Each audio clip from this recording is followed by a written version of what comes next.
वसुदेवसुतं देवं कंसचाणूरमार्दनं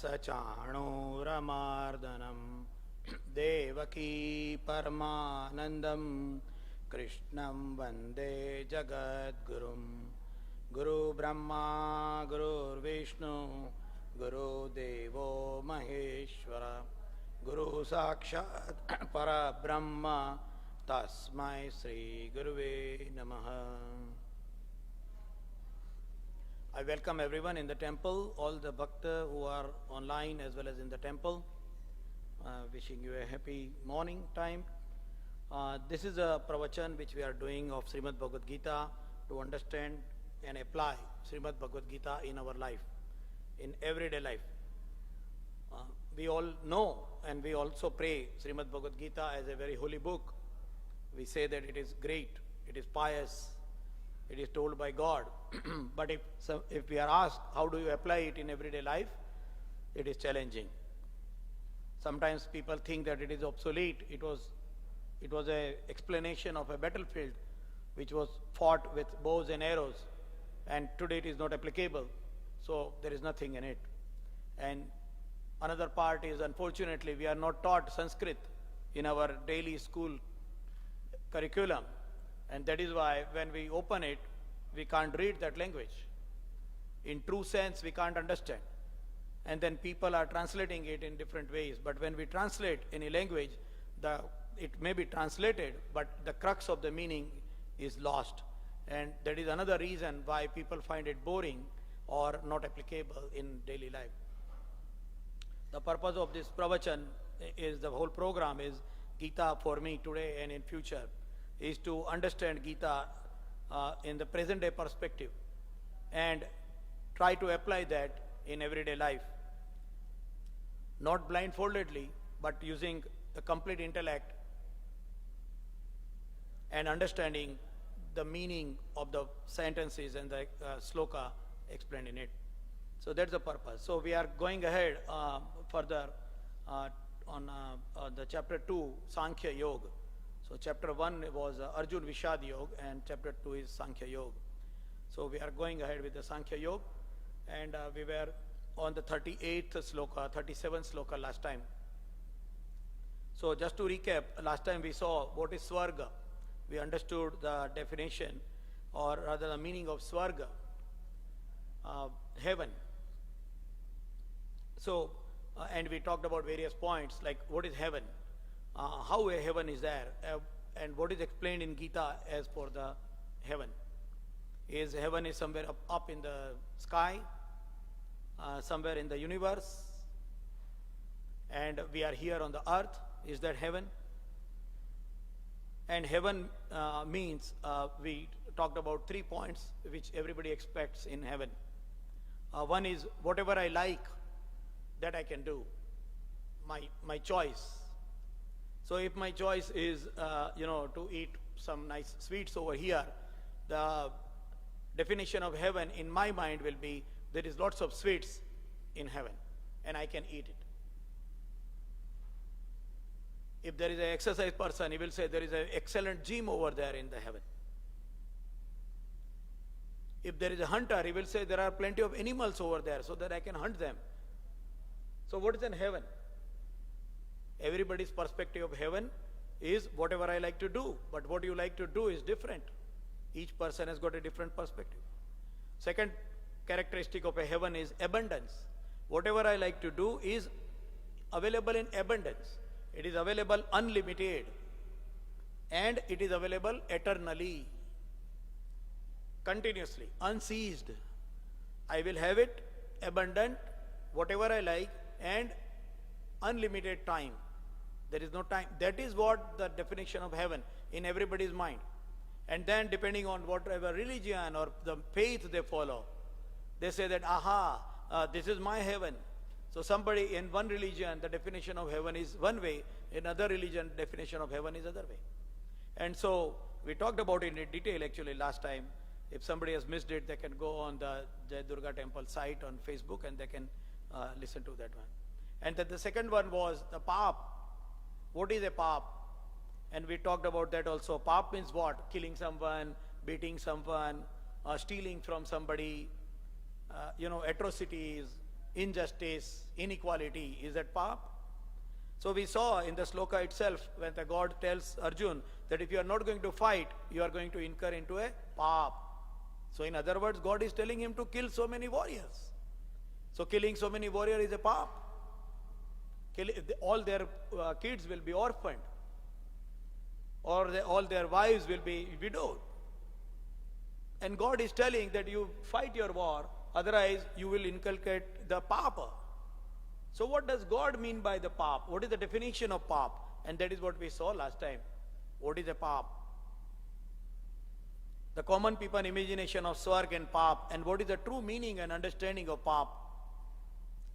And because of that, we also talked that because there were schools of thoughts which came around 3,000 years ago in the Bharat Varsha,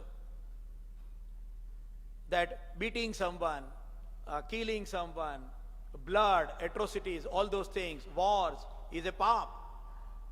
And because of that thought, the complete Bharat Varsha, the complete Indian continent became defenseless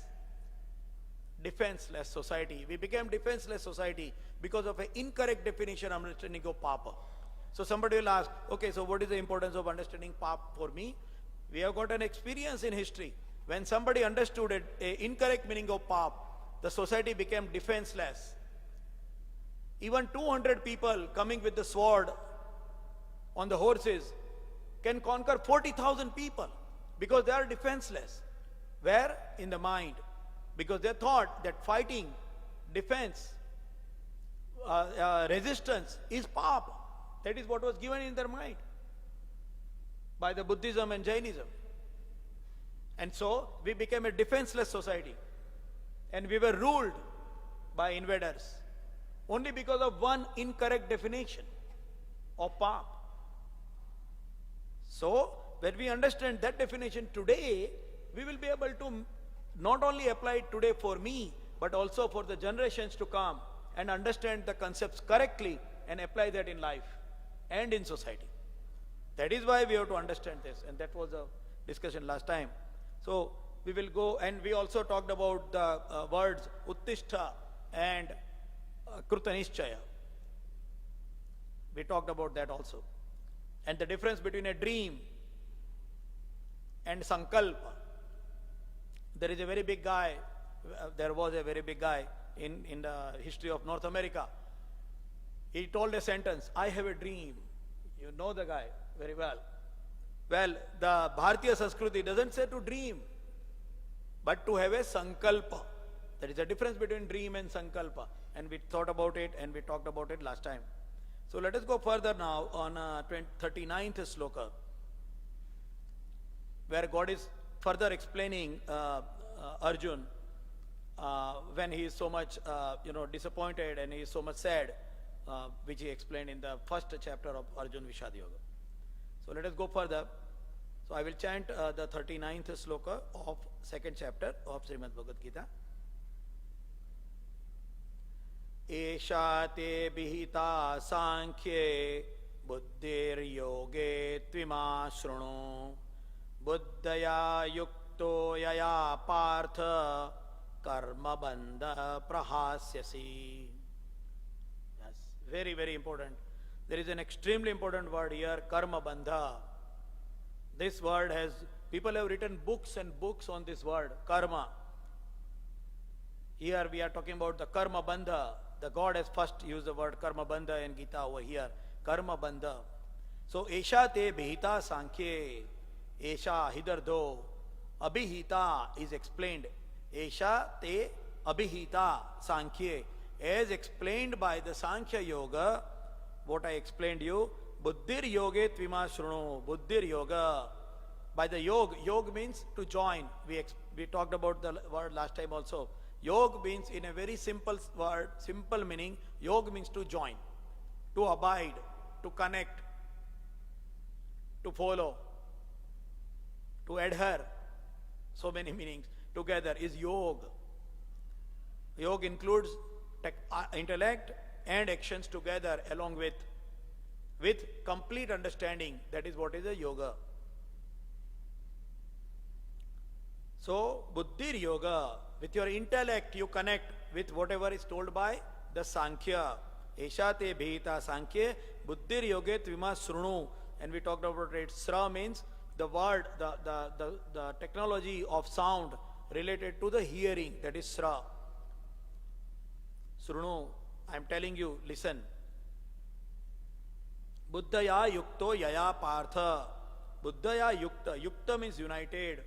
When you get united with your intellect, partha means the son of Prutha. Prutha is nothing but Kunti. So partha is one of the name of Arjun. So, hey Arjun, so the meaning is either though I have explained you the Sankhya Yoga or analytical knowledge regarding the nature of the soul. Now you listen, O Parth, I reveal the Buddhi Yoga, the yoga of intellect. When you work with the understanding, you will be free from the bondage of karma. If you work with the understanding, then you will be free from the bondage of the karma. Karma bandha prahasyasi. Prahasyasi means you will be released. So here there are so many words. One of the important word is Buddhi Yukta and Karma Bandha. So what is a karma? We must have heard a lot about many people giving a lecture on karma and various type of karma, the sections and classifications of the karma. But what is a karma? So somebody will say that whatever work we do every day is of my karma. Karma is way beyond. It is that, but it is a very minimal definition of karma. To do something is karma. But karma definition is mainly connected to the intention of a person doing an action rather than the physical action which is being done. In a very, very simple word. So karma bandha, there is a complete, there is a big lecture on karma, the law of karma, how the law of karma works. As you do good, the good will come to you. If you do bad, the bad will come to you. And the yin yang and all those things are explained. So let us look at what is karma. I get up in the morning, I take my bath, I clean myself, I take breakfast, and I go on job. I do my job honestly. I work honestly. I earn my bread and butter with the best intention, and I do a good job. I don't steal. I don't do anything wrong. And then I come home, I take care of my parents, I take care of my kids, I take care of my wife, spouse, wife or husband. And that is my karma. That is the understanding of a normal people. This is my karma. But that is a very minimal definition of karma. So somebody will say that doing something bad, hitting somebody is a bad karma. Imagine that a child is not going to school. He is telling that he is resisting. I don't want to go to school. I want to play. I want to eat and rest. I don't want to go to school. So mother may slap him. Mother will ask him, mother will scold him. No, you must go to school. She will pull the boy from the house, put him in the car, and forcefully she will put the kid in the class. Now, if you look at that karma, it is doing atrocity to a child. It is totally against the willingness of an infant, a child, an innocent child. Somebody can say that, but no, it is good. So we say that it is a good karma. That means the karma is dependent on the intention. The karma, the definition of karma and the bandhan due to it is dependent on the intention of the action and not the action itself. This is very much jiving with what the God told as Papa in the previous sloka. The God is telling that if you are not going to fight, that is going to be a Papa. You do your duty correctly with the right intention is the right karma. If the intention is bad, suppose there is a village. In that village there is a rich person. That rich person is telling that, oh, there is a lot of the problem with the water in the village. So I will sponsor digging of a well, so people will get a good amount of water in the village. Is it a good karma? Yeah, it is. Definitely, it's a good karma. People will get water. But then he is telling that I am also standing in the election. So when anybody wants the water from that well, you give me the vote. Well, now that's not a very good intention behind it. We know in schools, during the college days, if you have a competitor boy, you try to deviate his or her focus on the study. Why? Because I should be going ahead. People do lots of things like that. So they will take a friend to a movie on a day before the examination. Oh, let's go for a movie. He is giving a treat with a movie. But is it a good karma? It is not. So karma is connected with the intention and not the action.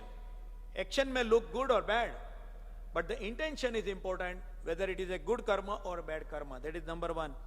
Secondly, as we talk all the time, that ahara bhaya maithunancha nindra ekam etat. Yeah, eating, fear, sleeping, and sensual happiness. These things are common between animal and human being. So if we are doing the same thing, we are not doing that as a karma. That is not considered as a karma.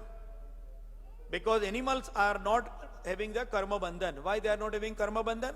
The people who have got the intellect are responsible for the karma bandha. Those who doesn't have the intellect, they do not have a karma bandha. Bandha means bonding. Bondage of a karma is karma bandha. Let us take an example. If there is a judge is giving the sentence. He has got a guy who has killed another person. So judge is giving a sentence that, okay, hang this man to death. Now he is actually giving a death sentence, and that person is going to die because of his sentence. But is that judge responsible as a killer? No, because he is doing his duty. His intention is to have the correct judgment. And that is why, even though he is writing a death sentence, he is not called as a killer. In the same way, the soldiers, they go on the border and they fight. They kill the enemy soldiers. They shoot them. They bombard them. They are not considered as killers. If they die in that action, they are called as martyr rather than a killer. Why? Because the intention is considered. So, number one important part is that a person or any animal or anybody who is having a free will and intellect is connected with the karma theory. Other animals and birds are not connected with the karma theory. So if a lion is killing a deer, he is not having the karma bandha. He is not considered as a responsible person to kill another animal.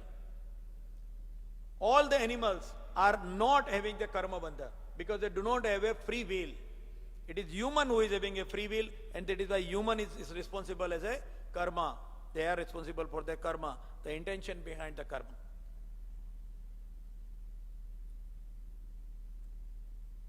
And then, in this karma, there are lots of things. There is a lot of adulteration has been added also in this karma, in the whole definition of the karma. So, if you follow different religions, you look at that. In some religion, they will say that, okay, killing this one or doing this thing is bad. In the other religion, they say that it is good. So what is the right karma? As a human being, in the society, it is not only Sanatana Dharma or Hindu followers, for everyone. So something which is told as a good karma in one religion or faith is told as a bad karma in other religion or faith. So in true sense, what is a good karma? What is a correct karma? And then directly in all the religions and the faith and the sampradayas, the karma is directly related to the rewards of heaven and hell. If you do this karma, it is good karma, so you will go to heaven. If you do this karma, it is bad karma and you will go to hell. Yeah. The chocolate of heaven and the fear of hell is directly connected to the karma. But we are not knowing what is my right karma. How do I define it? How do I understand it? And then we are having a fear, oh my God, I am doing karma. So some people told, so there are so many schools of thoughts. We are talking about a very large, we are talking about a very large Tattva Gyan, school of Tattva Gyan, where some people thought that having connected with the people and all doing this karma thing is putting me into a karma bandha, is putting me into the bondage of the karma. So I will not do anything. So what they do, they remove their clothes, they don't wear anything, they don't do any job, they just go to a jungle or they go somewhere and they will just sit over there. They'll leave the society. Can society work like that? Can everybody be like that? Then second question is, why did God made this world like this then? God should have made everybody. Why the God has put all the resources in the world? So second school of thought came, no, it is a Maya. Yeah. God wants to put you in a Maya. So leave it. And then another thought, like we are talking about like a big spectrum with so many colors, a big one. So some people told that, so living, abstaining from the resources of the world is a good karma. Yeah. A big sadhu, a big saint is whom? A big brahmachari is whom? Who will abstain from the resources of the world. It may be food, maybe clothes, maybe getting married, having kids. And then people bow to them. He is a big Mahatma. Why? He is not eating, he is eating only fruits. That is why he is a big guy. And all these things, there are so many things we can talk about. But basically, what we have to focus as ourselves, because that is our purpose of this whole pravachan, that what is my karma? What I should be doing every day? Can I refrain from, can I avoid taking bath? Can I avoid eating? I can't. That is Prakriti Sabhava. Yeah. We have to eat food. We have to have clothes. We have to have shelter. So we have to earn money. There is nothing wrong in earning money. There is absolutely nothing wrong in earning money. Look at our temple, our gods. All of them are having great ornaments. So many ornaments. Yeah. Look at them. They have got garlands of gold, bracelets, everything. Very rich. Crowns with diamonds. If we have to pray a God like that, if that is our God, then how come somebody who is telling that, I am not wearing anything and I am not eating anything, is a great guy and a biggest follower and a devotee of God? You have to think. There is a lot of work to be done. Where work? Work in thinking. There is a lot of work to be done. We need to think. We have to ask ourselves a lot. And truly understand what it means.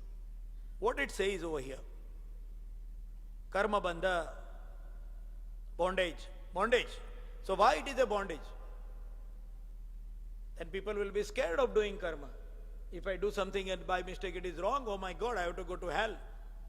Somebody is going to burn my skin alive. People will be afraid of doing anything then. That is not the purpose of the God to make the world and give all these resources. It is for enjoyment, but it is also for interdependency. Parasparavalamban. In Hindi we call say interdependency. So we live together, but as a family. Vasudhaiva kutumbakam. We live as a family. So in a family, if there is a kid, he gets a toy. If there is a youngster, he gets a new jeans. If there is an old man, he gets a new glasses. But they live together in a family. That is why the Vasudhaiva Kutumbakam. It has got a great meaning behind it. But let us limit ourselves because it's a very big book. And we are talking about only, we are looking at like the whole world through a tiny pinhole. So, but let us talk about the Karma Bandha part here. So going forward with the Karma Bandha. As we go in the forward, the Bandha, Bandhan. And so that is why some people, another school of thought has told that I don't want any Bandha, I don't want bondage. Nobody likes bondage. Nobody in the world likes bondage. A bird you put in the cage, the bird doesn't like bondage. And in the same way, other people. Nobody likes bondage. Nobody wants a jail. So if I am going to do a karma and I am going to get into a bondage, my God, then it's a big problem to me. So what to do? Should I not do karma? So question one, first of all, is what is my karma? And we talked about it multiple times. Also, karma is as per my varna. And when we talk the word varna, the translation of that word is put in a caste, casteism. And nowadays also, since thousands of years, we have been blamed about the casteism, and even today. But caste word is a Portuguese word. It has come from Portugal. It is not an Indian word. Varna means a nature of a person, a true nature of a person, an inherent nature of a person, a natural inclination of a person. That is a Varna. Some people are naturally inclined to rule and to lead. Some people are naturally inclined to earn. They are the best business people. Some people are great in serving other people. Serving doesn't mean low. Serving means they are available to help other people. And some people are intellect. They are the think tank of the society. And that is why God told Chaturvarna Maya system. That is why there is a Brahmin, Vaishya, Kshatriya and Shudra. That is the reason. So identify your Varna. Don't go by the word caste, because it misleads a lot. In Sanatana Dharma, there is no caste. Absolutely, there is no up and down and hierarchy. In Sanatana Dharma, in Bharatiya system, there is no hierarchical. If you want to know the hierarchy, you go to the Mayan. You look at the Mayan culture. If you go on Google, I cannot talk about all those things here, but if you look at the Mayan culture, that was a hierarchical culture. There is a like A, B, C, D, E, F, G.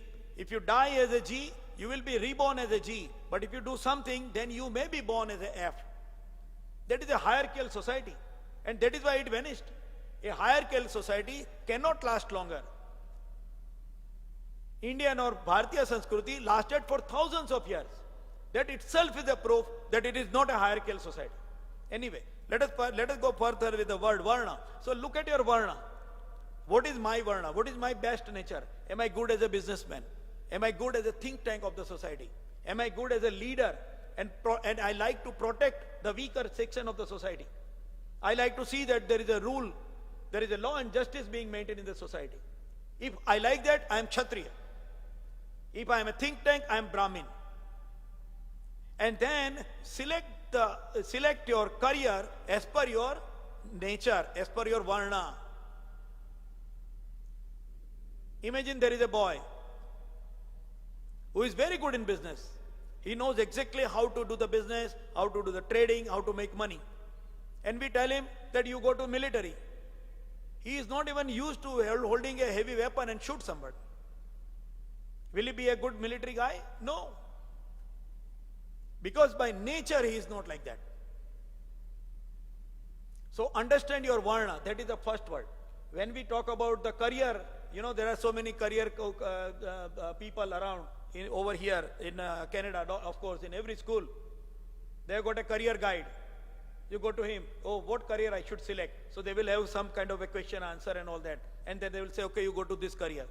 They never ask the guy, what is the Varna? You select your career as per your Varna. Why? So many reasons. Number one, when it is your nature and you are in the same career, you will always love to do that work. It will not give you a burden. Why we need a holiday? Imagine that. We always say, oh, I need a vacation, I need a vacation, I need holiday, I am tired, I have not taken any holiday for last, 3 months. Why we do that? Why we say that? Why do we say that? Because we are tired. Why we are tired? Because we are doing daily some activity which is not my liking, which is not my Varna.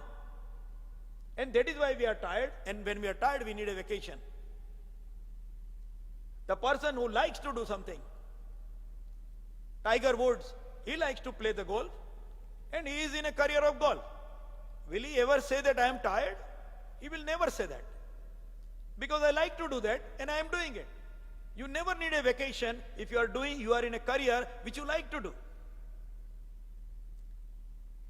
So that is where the application of this sloka is. Karma bandha.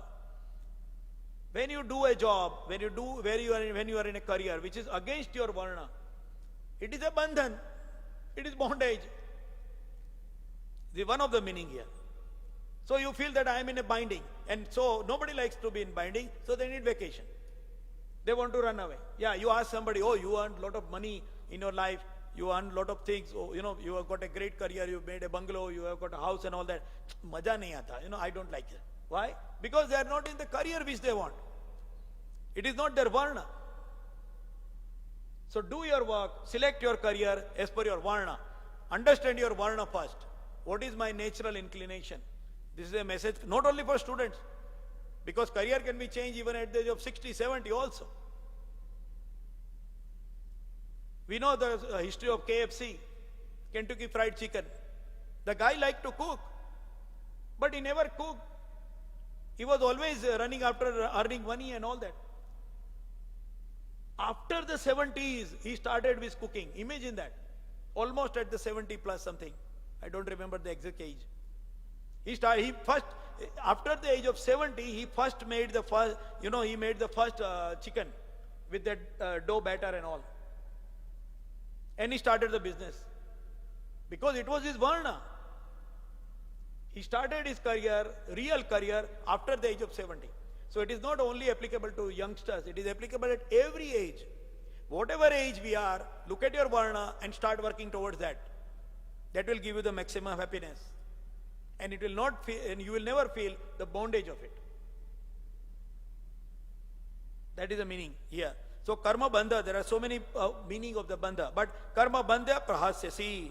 The God is telling that you will be released from the karma bandha if you are doing the Buddhi Yoga. Buddhaya yukto yaya partha. Yukta. You unite your intellect with understanding of what is explained by the Sankhya. That is what is it. That is what is big. And let us take one more example, because this is a very big, a very big school, and we are just talking the high-level bullet points. So when we talk about the karma and karma bandha, who is doing the karma is also a question. Who are the people who are responsible for the karma and who is doing the karma? So karma and the responsibility of karma is with three people. Number one, who is doing that work? The guy who is doing that action is responsible for that karma. But also, there are two other people who are responsible for the same karma, even though they are not doing it. And it is explained as karta, karan and anumodan. Karta means the guy who is actually doing the action. Karan means one who caused an environment, a reason, so that that action will happen. He is also equally responsible for that action. Good or bad, that is a different part. If I motivate someone that, you know what, there is a drought over there in some part of the world here, and you should do some donation. So I go to a people and I tell them, okay, can you please give me some donation? And I gather some money, and then I give it to that body who is, aiding the drought area. The money which is given by the person, that is also his karma, and I motivated him to donate the money is also my karma. So that fruit of that karma will be with the person who is donating money as well as one who motivated that person to donate the money. And third is anumodan. What is anumodan? Anumodan means who agrees, spectator. But not only spectator, intellectually agreeing with the action. When that person is donating the money in the example which we took, when that person is donating the money, the wife will ask, how much you are donating? The husband will say $101, say for example. And the wife will say, yeah, that's good. The fruit of the karma is also going with the wife. Because wife may have told that you give $200, or wife may have told, don't give any money to them. So anumodan karta, anumodan, agreeing, spectator, witness, whatever word we use in different conditions of the karma, he is also equally responsible and getting the fruits of the karma. So karma bandha is applicable to karta, karan and anumodan. The doer, the causing person and the agreeing person. All three of them. And that is why when we say papam, the God told in the earlier sloka that if you do not fight, it will be papam. Why? Because if there is an atrocity done by Duryodhan to the people, And if we agree to that, we just listen to them and we do not act against, we do not resist the wrongdoings, then we are equally responsible for the same action which is being done by the person who is doing the atrocity. That is what it means. So sometimes people will say, हम तो कुछ करते नहीं हैं, हम बहुत अच्छे हैं, हम किसको बोलते नहीं हैं, हम किसको कुछ कहते नहीं हैं. Yes, I don't tell anyone, I don't bother anyone. I am doing my job, and I am very good at my home. That is not enough, because then anything happening in the society, you are anumodan karta. You are agreeing with it, directly or indirectly.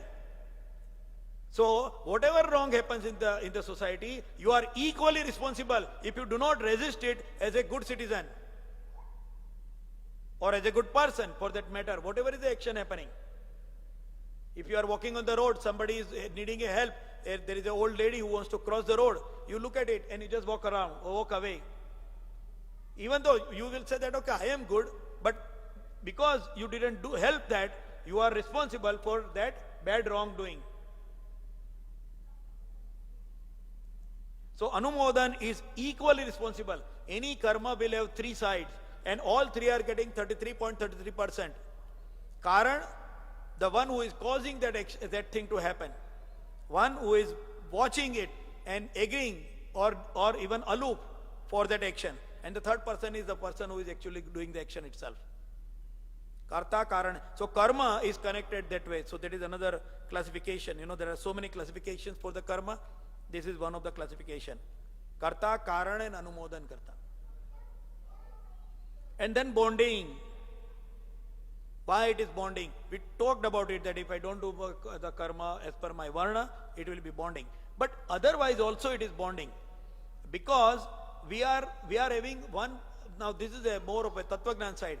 We are all kids of one big Paramatma. That big Paramatma, the Creator has made us.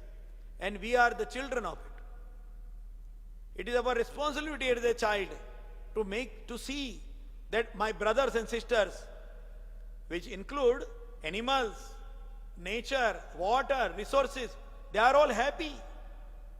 If I beat my brother, my father will not be happy. So we are abided because we are created by the God. We are responsible for it. And that is why there is a karma bandha. And that is why in our scriptures it is written that we have got various debt, rune, pitru rune, dev rune. We have got different rune.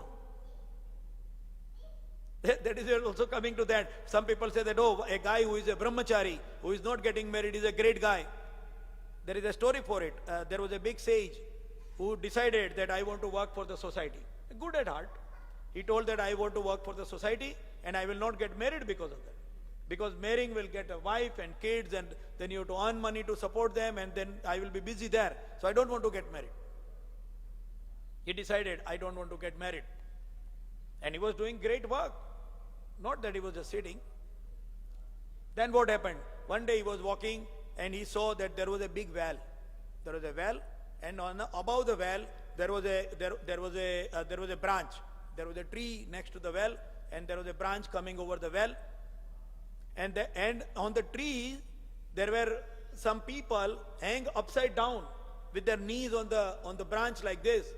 There is a branch, the knees on top over there, and they were hanging like upside down.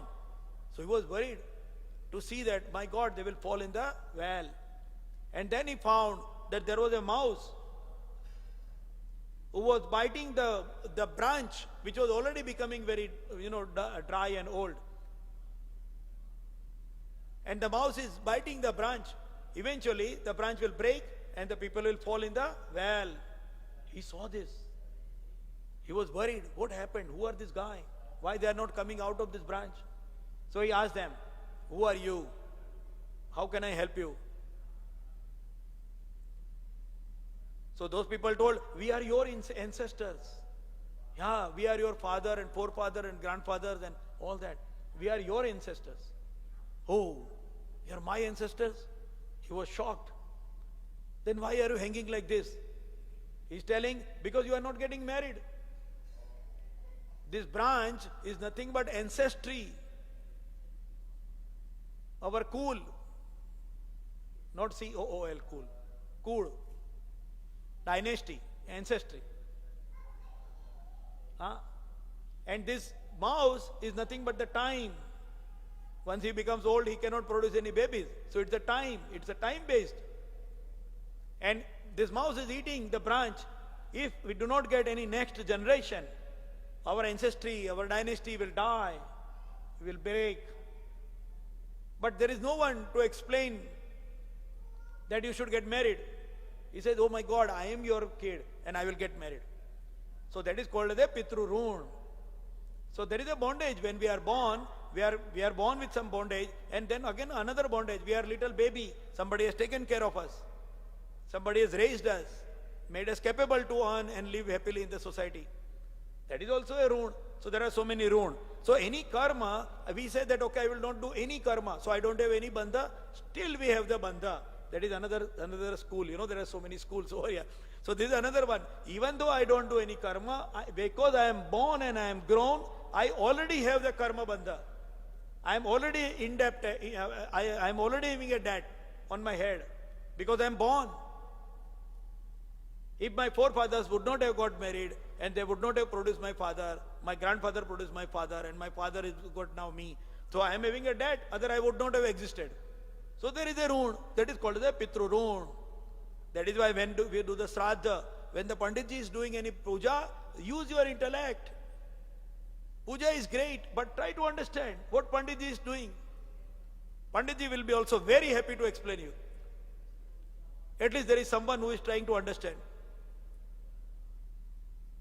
Ask him, why you are putting like this? Why you are putting a...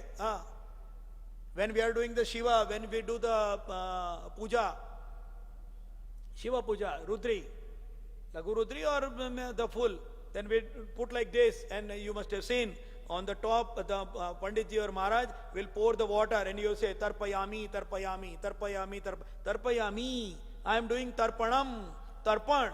For whom? For my ancestors. Why? Because I am responsible.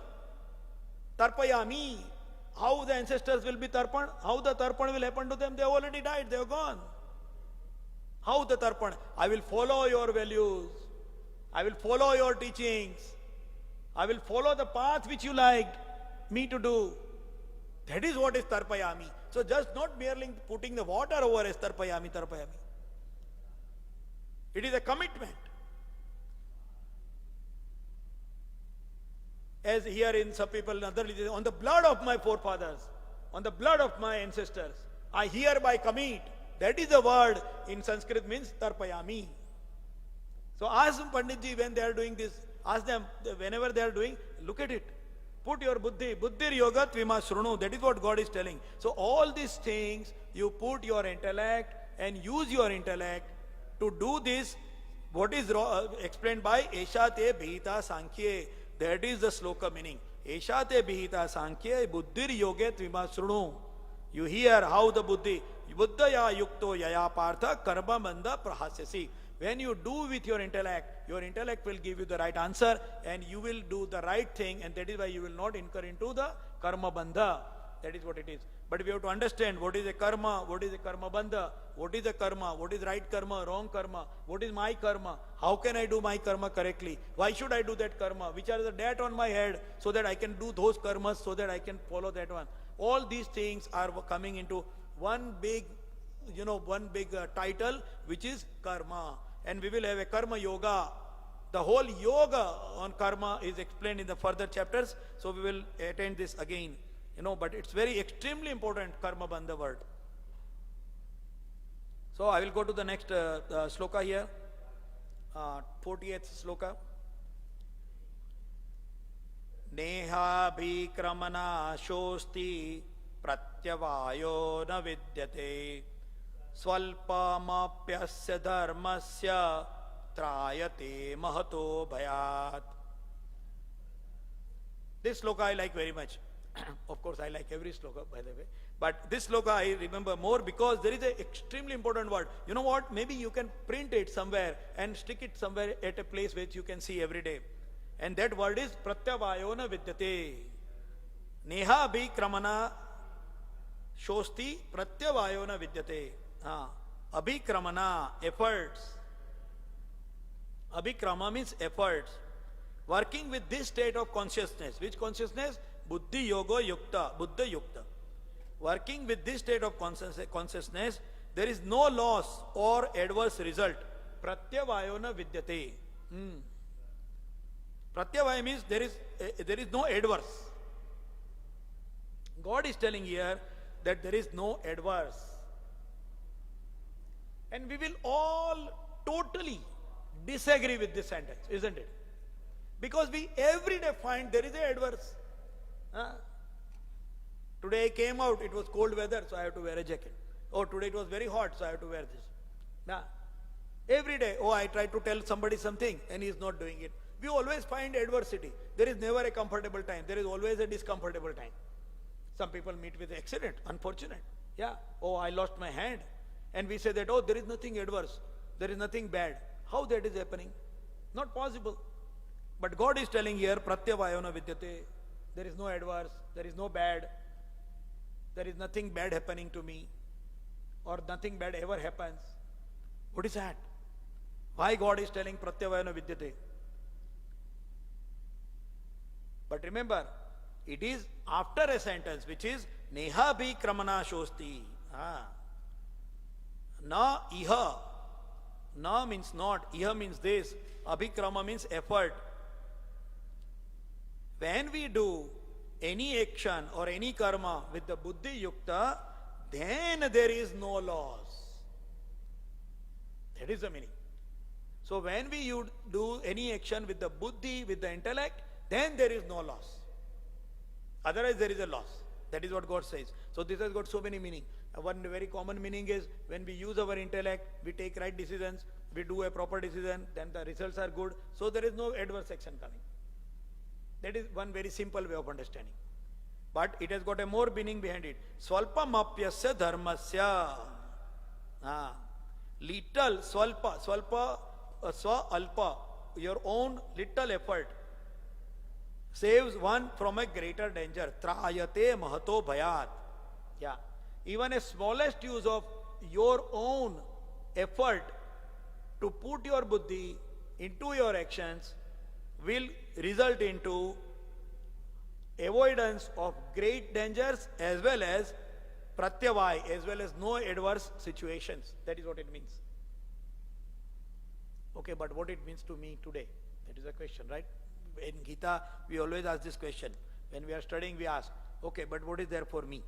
So, number one is that when we use our intellect, which intellect God is telling? Intellect to earn more money? Intellect to how to get more advantages than other people in my life? Is that the intellect? That is intellect of a baniya. That is intellect of a businessman. How I can get maximum amount of profit out of my business. But what about intellect of a kshatriya? What about intellect of a seva guy? Shudra. So what kind of pratyavayana vidyate God is telling? So it is telling that there is no adverse happening. So here God is explaining us to understand and try to develop a habit of utilizing our intellect in our karma. When we use our intellect, we have got two sides of our thing. We have got a mind which is man, and we have got intellect which is our buddhi. Our man is always taking us to whatever is best and convenient in my mind at that given time. So man hamesha kheenchega. Man will always pull you towards your selfish or needy or convenient situation. But buddhi will not. Buddhi will be independently thinking and giving you a correct idea about any action, whether to take or not.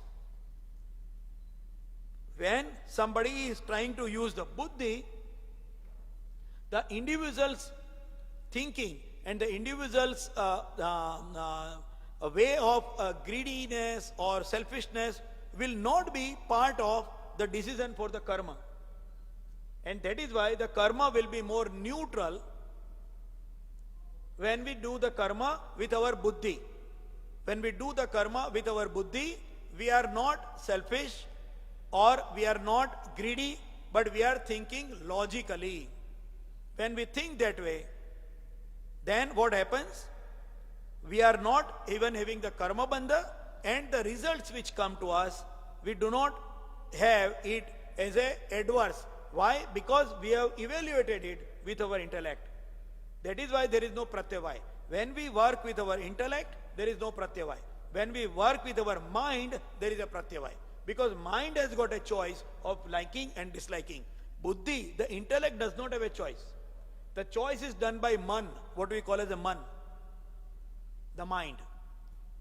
The mind says that today I want to eat chocolate. Today I want to eat idli sambar. It is the mind which says. Intellect does not say that. Intellect will say, you do not eat idli sambar today because your health is not good.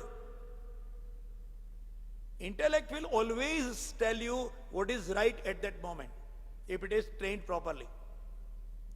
And it is not controlled by your mind. Then the intellect will tell you the correct answer, what to do at that moment. That is why it is important.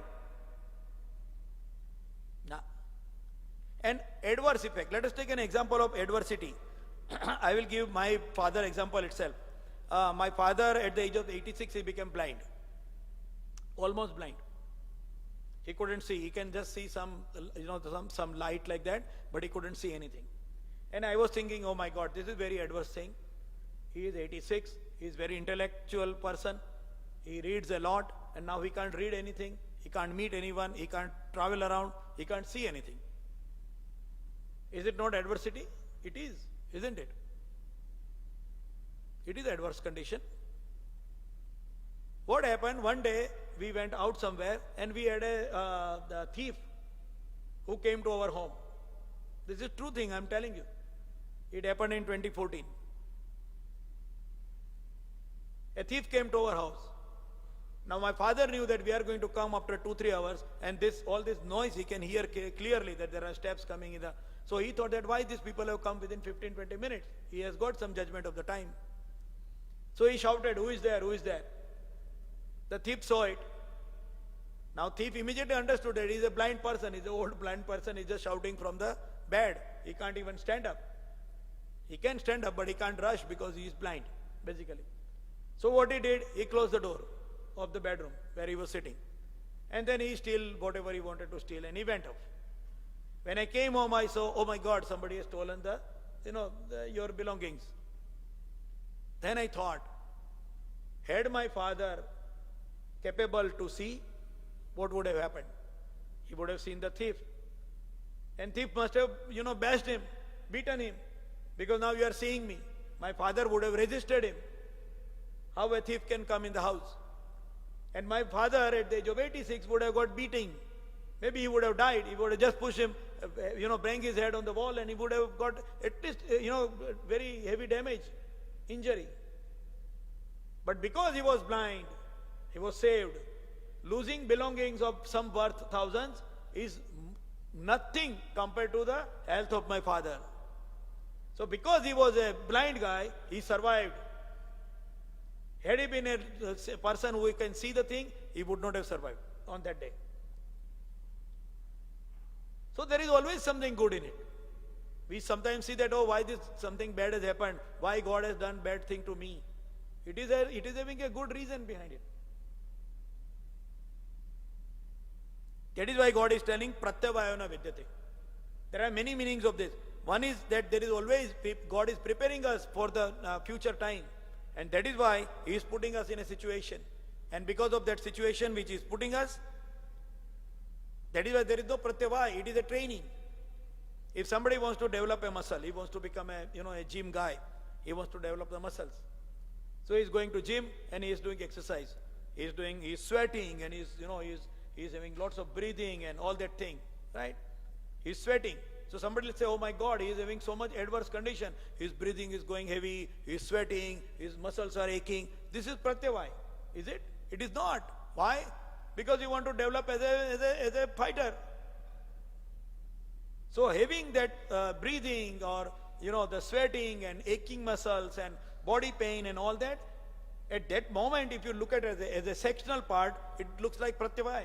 But looking at a wider spectrum, it is a great thing. It is a preparation for the life. Same thing for us. Whenever anything adverse comes, it is our preparation. And that is explained in this part of the world as a positive attitude. Yeah, keep a positive attitude. But we can't keep positive attitude unless we understand it with the Buddhi Yukto Yayabhat. So we have to use our intellect to see that we are doing the work, and then Swalpam Apyasya Dharmasya. Dharmasya.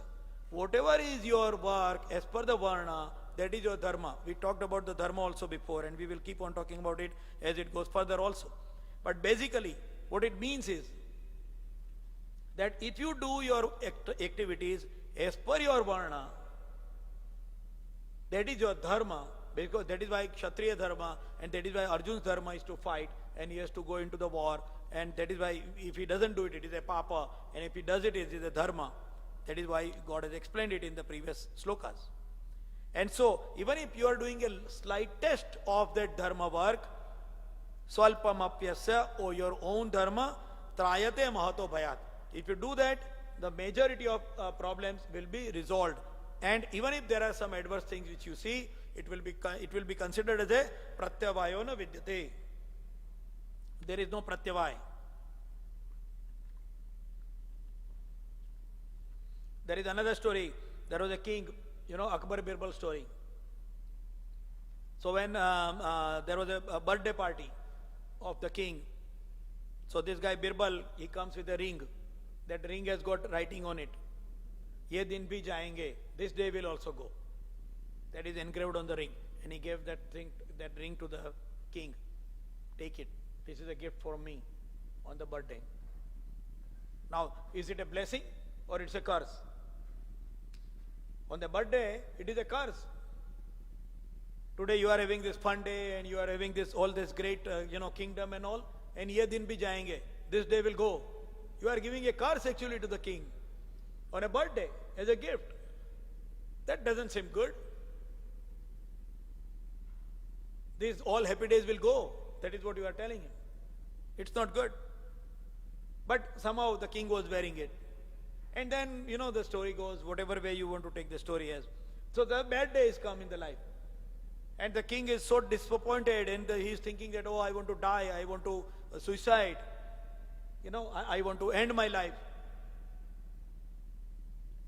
And he is trying to see that, okay, at least I will give all my ornaments to some poor people and now I'm going to die. So he's removing the ring, and while removing the ring, he's saying, ye din bhi jayenge, this day will also go. And he gets a hope. I am in the worst situation, but this will also change. And he gets the best advice at that moment. He stops going into a depression. He stops going for, suicide. And he starts working ahead in his life. So when we say that there is no Pratyavay, that means there is no adversity. It may be for my training. That is why this sentence is very important. I like always to, stick it somewhere where you can see it in your house. Pratyavayona vidyate. In any adverse condition, you look at it and you will not be disappointed and depressed. And in any good condition, when you see it, you will not be having a superiority complex. I am this. Ye din bhi jayenge. You will never have a superiority complex. You will never have an inferiority complex. Just with this one sentence, Pratyavayona vidyate. That is why I like this sloka very much. Anyway, we are already having a time now, 11 o'clock. So we will stop over here. There is one more part left over for sloka 40, which we will be taking next time. So I will stop over here, and we will again meet next Saturday, 10 to 11 as usual, as we have met today. I wish everyone a great weekend and a happy week, upcoming week. And we will stop over here. Vasudeva Sutam Devam Kansa Chanuramardanam Devaki Paramanandam Krishnam Vande Jagat Gurum Guru Brahma Guru Vishnu Guru Devo Maheshwara Guru Sakshat Para Brahma Tasmai Sri Guruve Namaha.